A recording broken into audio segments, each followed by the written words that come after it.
you're going to get a review of Agatha all along, and so spoiler warnings all ahead. I will be talking about Penguin later, but there won't be any spoiler talk for Penguin. So I take it to the floor with the guys because I haven't seen it. So go ahead.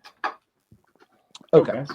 so everything that's wrong with Agatha is right with the Penguin. So they think that you're a complete and total moron. Is the problem, right? Because there's issues in this where things happen and they have to explain it. Like for example, there's these creatures that are following them on the witch's road that are called the Seven, and they have to explain what these things are. Now, what they were was they were children that were the children of the last coven that Agatha was part of. The thing is, they could show this, not just tell it, and it's annoying.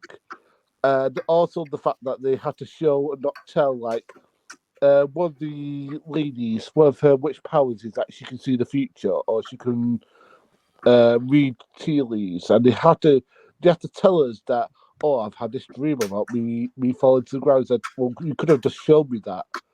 You can't. I know that kids watch this, but kids aren't stupid, right? Kids know the idea of foretelling and stuff like that. Like they can deal with these concepts, right? And the thing is that if you look at something like the Penguin, which doesn't do you, they actually just show you. Like for example, like there's been issues with Sophia that I won't get into spoiler issues with, but we'll deal with that when we talk about the Penguin. But here, it's like you complete moron. You can't understand this subject. You can't understand this subject. It's like I can't. Right? Catherine Hahn and flaming Aubrey Plaza's relationship was just stupid. Right? I didn't get any of it. I didn't understand why she was trying to kill her this entire time. And then stopped trying to kill her. I was getting really confused. Right? And it got to the point that I was like, it's not that I was joining out. It's just that I was just getting cross because I was just like, I'm supposed to invest in this journey, and it turned out the journey was just not necessary. It's just like I hate this. I hate everything about this, and it does seem to be there to be pointless just to queue up the next season, which is going to be spoilers. We're going to see the teen go on to try and find his brother. Oh well, what the fucking blue ass don't really give a fuck. Right, you two sport go. Uh, Go on, cheese. okay, so I actually disagree with you a lot. I'm not saying that this is the best Marvel show that's come out ever. I mean, I still think there are plenty of Marvel shows that are better than this one. But I mean, I don't think it's as great as some people, because some people are saying, oh, it's just as good as Loki and as WandaVision, and I'm like, I don't think it's on that level. But I totally disagree with you that they're explaining too much, and the relationship between, spoiler alert, Lady Death and Agatha was like stupid, and I honestly thought a lot of that stuff was done really well. I mean, even in the comic books, Lady Death had a relationship with Thanos. Like this is nothing new. I really just, I mean, I think that the show was above average at best, but some people are touting it as one of the best. I think it's okay. I think it's pretty good, but I think they did the right thing in the last episode with not really overselling it. I think it was good that they kind of drew back on it a little bit, kind of like Doctor Strange, the first Doctor Strange movie, where they didn't go super crazy with the ending. Um, and yeah, I don't know. I thought it wrapped up pretty well. There were definitely some really low points in the show. I think episode 4 or 3 or something like that. In episode I think 6, the one with the backstory episode was way too much. The final I thought episode. huh? The final episode, you mean?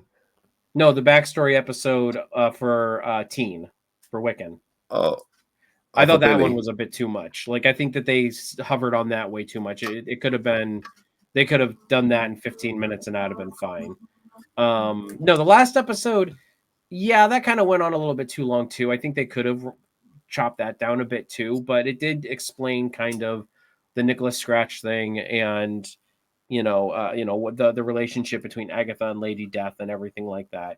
But overall, I thought the show was a decent romp through the magical realm. I love the twist on the Witch's Road. I thought that was great. That it kind of subverted the whole trope of because I honestly thought it was the Witch's Road the whole time. So anyway, I disagree with you on a lot of points, Gaz. But I mean, but that's kind of my thoughts on it. Go ahead, Sam. The show was all right. It's I don't know if that's acceptable for something to be middle of the road. No pun intended. But it was okay. Now, the penultimate episode gave you the Usual Suspects ending. I'm not sure if you've seen the movie Usual Suspects. That ending was very Usual Suspects, where he kind of realized that it was all in his a twist on Usual Suspects, where he realized he created this whole fucking thing himself, and that's why Agatha was so surprised, because she couldn't believe what was happening, because the road was just a ruse. I think they made too much of an issue of that in the final episode by explaining that. I really wished it wasn't explained like that. I wish the penultimate episode was the final episode to a degree, because that would have been a great ending. That would have been a really clever ending. But to give us a little bit more, maybe make it feel sympathetic with Agatha because she had a son and all of that shit, I wasn't feeling that. And then she became a con artist and all of that. I agree. I think they try. I agree with you. I think they were really trying to make us sympathetic to Agatha. I didn't want to be sympathetic to Agatha. I think that they should have subverted which they kind of did. They subverted the villain turning into the hero type thing. Like, but then all along, like literally, she was the villain. She was literally using the road ruse to kill people to extend his life, right, or her life. No, but she was stealing people's powers, but it was different this time around because they had no powers. Yeah, and so it was a bit unusual how it all played out. But her turning into a ghost, and I was like, come on, like I don't know. I don't know how I feel about all of that, but that was a bit dumb. I'll give you that one. I think the final episode kind of ruined a good series, in my opinion. Like they could have just extended the penultimate episode just a little bit longer and then cut it off there and start with a new season with him looking for Tommy. Fair enough. But we didn't need any more than that. And I think we got more. Sometimes it was overkill. So that's my feelings on that show. It was okay, run of the mill. Didn't love it, didn't hate it. But that's the way Marvel is at the moment. It's not leaving me breathless like it once did. It's just very average. I honestly feel like they did kind of break the mold a little. Like not break the mold, but like they went outside the mold a little bit, because I mean, I was expecting all the people who died on the Witch's Road to come back at the end with some magical, comeback or whatever, and they didn't. Like they died, they gone. Like they didn't come back as ghosts. And I know again they kind of subverted that with the Agatha thing, but I don't know. I think they kind of really. This one is kind of I don't want to call it a sleeper hit, but like a sleeper pretty good. You know what I mean? Like they do all of that, but somehow the show just felt still very average, regardless of all of these clever moments. And I think because once again they fucked up with the final episode. I think that might have been the reason. If they didn't have that final episode the way it was, maybe I would have appreciated it a little bit more. But yeah, let's read some comments. Okay. Daniel Vance loved Agatha All Along. I thought Agatha All Along was a great segue into Vision Quest and Secret Wars. And then he also says when Agatha is talking about becoming a ghost because she can't bear to see him, she's not talking about her son. She's speaking of Mephisto. He gave her the Darkhold and will appear in Ironheart. So I agree with you on the whole Mephisto thing. I do think that this show did not take big enough swings. The Lady Death thing was a pretty big swing, but like, yeah, we didn't see Wanda again. We didn't see Tommy. We didn't see Mephisto. And I really feel like those are three things that we should have seen by the end of this series. At least seen, maybe not encountered, but at least seen. So I do agree with you. Do agree with that. That's why I felt like this was kind of a little like it was above average because of like the writing and the tone, and I thought some of the twists were good, and the acting was great. I love Catherine Hahn. Like she is Everyone's great, and Aubrey Plaza, man. I think I've got a new crush right now. I mean, I just love her. She's like proper sex appeal. She's not just a beautiful woman. She's very sexy, and yeah, I got a new crush on her. Have you seen some of the stuff online where like she's I can't remember. I think Elizabeth Olsen did something to her, and like the look she gave her of like don't do that unless you're gonna finish it. I was like, holy shit! I was like, that was definitely, but yeah. Parks and Recs, huh? Fair enough. Yeah, the acting was great. I liked Catherine Hahn. I liked the guy playing Teen because I recognized him from. Was it Sex Company? I recognized him from. Billy Maximoff. Him from somewhere anyway. He was pretty good. Yeah, I recognized him from somewhere. I The don't know only where. guy in it, I think. Come to think of it. Yeah. It's just that, as I said, it's just the.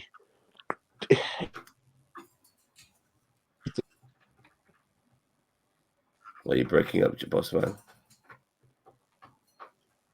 Mates and the whole thing. I mean, it would have been better if he was Mephisto because the whole thing of traps and stuff like that is something he would do. He would make people do things for his own amusement and then fuck with them. Because that would make more sense that it was Mephisto, like, working this from behind than it being Billy Maximoff's wet dream over it was. It's just ridiculous. I mean, and that's the thing that it makes sense for it to be something like Mephisto because he is into that sort of stuff. He's into torturing people with what they want and then making it that they get screwed in the end. That's it, literally his MO. And as I said, like I can't imagine there's going to be another series of this. I mean, there's no way they're going to be able to do Billy looks for Tommy now. They should have found him on the road, and that should be the end of the series. Well, what they might do is that they might just if they want to bring Thomas into this, they're going to have to somehow intertwine what we got here with something else, and then just deal with it very quickly. Okay, we got Tommy. We're ready to go now. Well, they could have found Tommy off screen. Hey, look, we're all together now, But they got to do, if they want to do the Young Avengers, they got to do it soon before these Avengers start hitting their fucking 30s. You know what I mean? Well, that's why I was kind of hoping that the Kang Dynasty movie, before it was rebranded as Doomsday, which I hate, by the way. The more we get into this Doomsday thing, the more I do not like the idea of an Avengers Doomsday movie. At least now, maybe after Secret Wars, but I was hoping that King Dynasty would be a backdoor Young Avengers movie. Nothing feels like it's coming together at this moment in time. That's what pisses me off. Well, it's because they keep changing it. They keep changing the plan. Yeah, like you felt like with the odd Avengers movie, and then with Thor and Guardians and stuff like that, you felt we were coming into this Thanos thing. It felt real. Like it's all culminating to that. Everything feels like it's going in its own fucking direction. Nothing feels connected anymore, which is pissing me off. Mm-hmm. Like I think I saw the Daredevil trailer, and I think Kamala Khan's dad's in that. That's about it, But to be fair to Marvel, and I will be fair, I think that they've just since the whole Kang thing's been cut off because of what happened to Jonathan Majors, they've been basically sucking up to say we can't. I mean, to be honest with you, because I mean, I agree with you. They should have just carried on with just doing Kang Dynasty and got a different accent, but for some reason they don't think they can do that, which I just find stupid. Because they did it with what's his name, with James Rhodes when it turned it from Terrence Howard to Buddy John. Yeah, that's the second movie in the MCU, dude. They're now it's different now. But even though I agree, even though I do believe they should have changed the actor, I agree. You can do it with the multiverse. You can just say he was perceived as this, but now because of maybe something goes awry within the time, whatever time shit, you can just say he now looks different now. You can do some like Ty Well, Daly you know crap. Bruce Banner as well. Remember, Edward Norton originally played him. Yeah. So Honestly, I honestly, and I think Ginger's the one who said this originally was, you know, I think that I think you're giving Jonathan Majors too much credit if you explain why Yeah. he's been recast. You know, like I think you just recast him and move on. Don't you know? 100% agree. So 100% agree. that's why I'm saying I think they should have stayed the course, recast Jonathan Majors, and just stayed the course. Did Kang Dynasty, did Secret Wars, and then the next Avengers movie could be Avengers Doomsday. I don't even want to get on that topic, but still, It's just some of the earlier stuff just didn't work as well. Like there should be a Shang-Chi sequel right now on the horizon. You know, there should be a trailer for it right now. Nothing. The Eternals didn't work either, and there's probably a couple of other films that fucking didn't come out firing either. And like what the fuck, you know, like this is like this universe, especially with the multiverse, which is making things so convoluted. You know, and I'm a big fan of parallel universes and stuff like that. I love it. Did you ask him what our marks are for Agatha? Agatha, I'm gonna give it a good mark, but that final episode really fucking pissed me off. It made a good show. It made a 7 out of 10. I mean, I can still give it a 7 out of 10, but that final episode probably made it a 6. Yeah, 6 out of 10 for me. okay. I'm gonna go for a 7. That's where I was gonna settle at because, as I said, I thought it did really well. I think it subverted some of our expectations, but at the same time, yeah, there were some things in there. I'm like, really? Like, okay, I guess we're doing this. The first episode was god awful. I did not. It was better upon second watch, but like after a couple weeks of, I watched it again, and I'm like, yeah, this is still not that good. I didn't like that first episode at all. Okay, and I'll give it a 5, just because I did like Catherine Hahn. I did like the guy playing Teen, and there was enough good stuff. I like the chemistry between Catherine Hahn and Aubrey Plaza enough. It's just that some of the stuff was just stupid, and I just like Mom could do better than this. And the thing is that the only reason that it's probably getting that lower mark is that I compared this to Penguin, and it doesn't stack up to it at all. Yeah. Okay. Well, I guess that's it for our review of Agatha. Let us know what you think down below in the comments, and we will catch you guys in the next one for this review. Catch you later.